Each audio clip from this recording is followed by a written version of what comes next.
Bismillahirrahmanirrahim. Assalamualaikum warahmatullahi wabarakatuh. Saya Binta Eka Alpuri Afifah dari jurusan Bimbingan Penyuluhan Islam IAIN Ponorogo. Saya di sini akan menjelaskan tentang teori-teori yang teori-teori psikoanalisis yang dikemukakan oleh Sigmund Freud. Teori psikoanalisis merupakan teori yang berusaha untuk menjelaskan tentang hakikat dan perkembangan kepribadian manusia.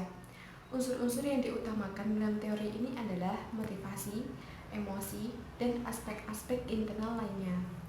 Teori ini mengonsumsikan bahwa kepribadian berkembang ketika terjadi konflik-konflik dari aspek-aspek psikologis tersebut, yang pada umumnya terjadi pada anak-anak atau usia dini. Psikoanalisis memiliki banyak hal untuk ditawarkan kepada pendidikan. Hubungan di antara mereka seperti sebuah perkawinan di masa kedua pasangan sadar akan kebutuhan bersama mereka, tetapi tidak terlalu mengerti satu sama lain, dan karena juga tidak mengerti akan namanya menyatu.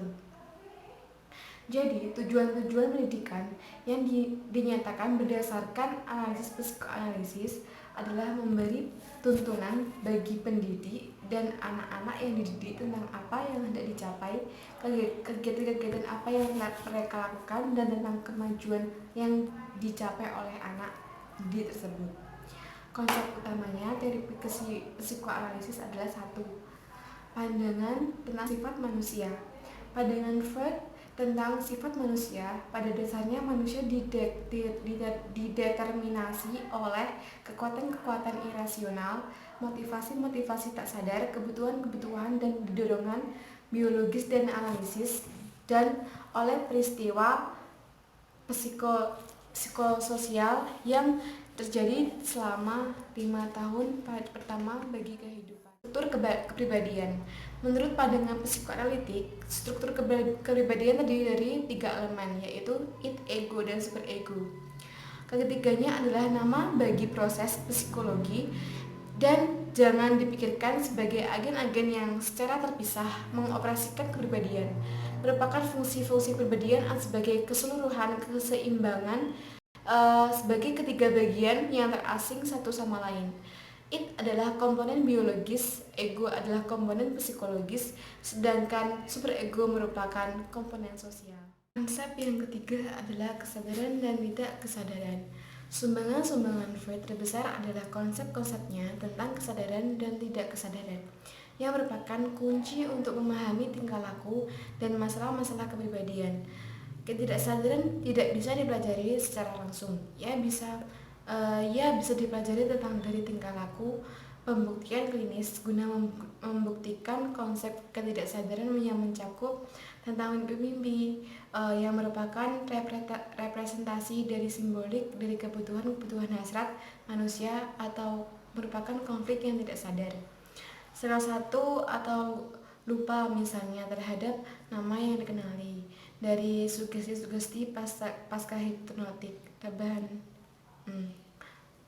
Bagi Freud,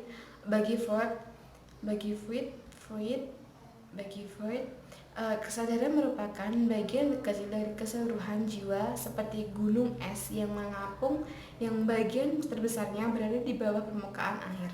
Bagian jiwa yang terbesar berada di bawah permukaan kesadaran.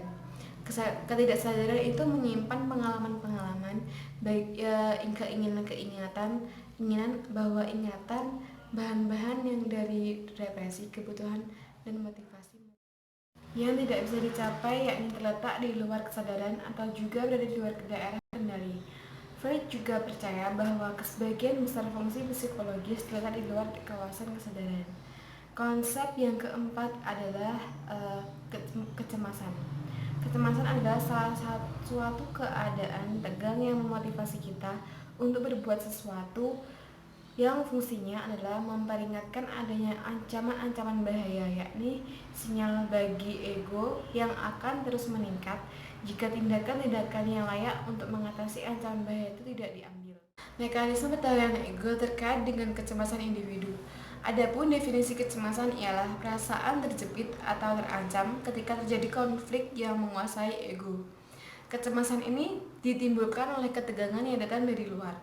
Sigmund Freud sendiri mengartikan mekanisme pertahanan ego sebagai strategi yang digunakan individu untuk mencegah kemunculan terbuka dari dorongan-dorongan id maupun untuk menghadapi tekanan superego atas ego dengan tujuan agar kecemasan bisa dikurangi atau diredakan. Mekanisme-mekanisme pertahanan ego itu tidak selalu patologis dan bisa memiliki nilai sesuai yang jika tidak menjadi suatu gaya hidup untuk menghindari kenyataan.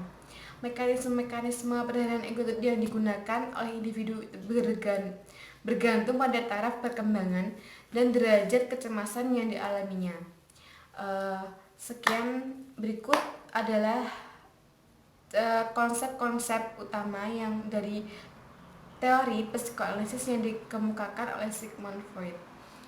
Sekian dari saya, bila ada kesalahan dan kurang lebihnya mohon maaf. Wabillahi taufiq wal hidayah. Wassalamualaikum warahmatullahi wabarakatuh.